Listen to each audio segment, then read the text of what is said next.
Hey guys, welcome back to another episode of Motorcycle Rewind, and today we're back with the 1983 Kawasaki GPZ1100. And we're going to answer a question that I think a lot of you guys may have been asking, but you didn't know it yet.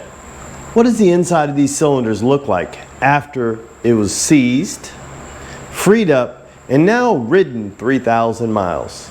We're going to answer that question today. Okay, this is cylinder number one, already loosened it up. So let's see what the plug looks like. These are fairly new plugs. That looks a little rich.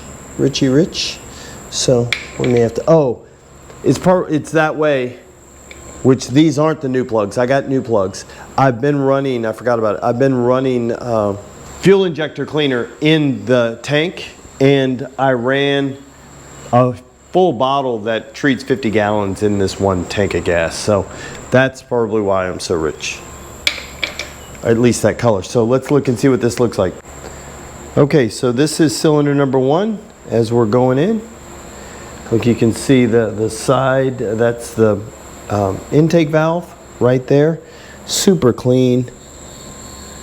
And if we go down, let me make sure this light is up all the way. I think that's it. 1, 2, 3. Okay, that's up all the way. So we're going in. That's the intake valve. We're going beyond the valve. And look at that.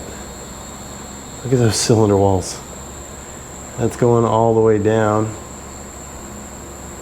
That's the top of the piston. And again, I've been running some heavy duty. Just because after the trip, I wanted to make sure that, because I only ran it at like probably 5,000 RPMs, 5,500 RPMs at on average, and it red lines at 95, that I wanted to make sure that I was getting pretty good. But the back of that valve looks pretty good. This thing looks pretty good. Cylinder walls doesn't look like it was seized. Going into cylinder number two, you can see that's the exhaust valve right there. But again, the valve seats are in good shape too. None of the valve seats are all pitted or anything like that. Look, it's nice. And then this is going to be at the top of the bore. No, at the bottom. Look at that.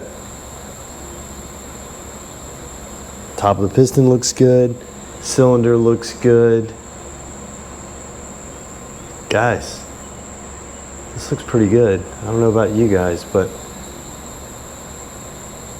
we may have rebuilt it. And here we are going in. Look at that. Cylinder looks pretty good.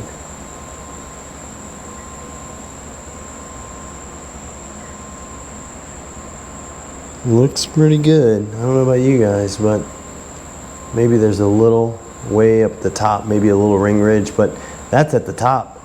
That's supposed to be there. A little staining on the walls, but there's no gouges or anything. Is there a little something there? Maybe not. You know, so that's not too bad. That's cylinder number three. Yep. There it is. Cylinder number four.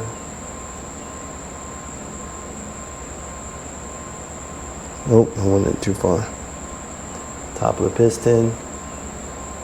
Stuff looks pretty good. I mean, it's not too bad. I'll take it. I'll take it all day long. That's cylinder number four. Guys, this is the little Borescope I use. It's wireless, uses Wi-Fi, NIDAGE. Get it on Amazon. It's super affordable. And it works really great. Connects directly to your phone via Wi-Fi, and then you can hook. It's wireless. So, what do you guys think? Let me know in the comments down below. What do you think of the condition of the cylinders as they sit right now? Knowing that this motorcycle was seized, left outside for about 10 years without spark plugs in it, and freed up and then ridden 3,000 miles. I mean, what do you think? It's Seems pretty good to me. Seems like a 40-year-old motorcycle, right? Looks pretty good. Let me know in the comments down below. Nice, quick and easy update on the 1983 Kawasaki GPZ1100. Just curious to see what they look like. They look pretty good. I mean, it's a 40-year-old motorcycle. What would you expect them to look like? And so I'm curious. Let me know in the comments down below what you guys think of the way they look. And then, other than that, thanks for watching yet another episode of Motorcycle Rewind. Do me a favor, like, tag, share, and follow us on Instagram at Motorcycle Rewind. And go ahead and hit the subscribe button. Thanks again, guys, and have a great day.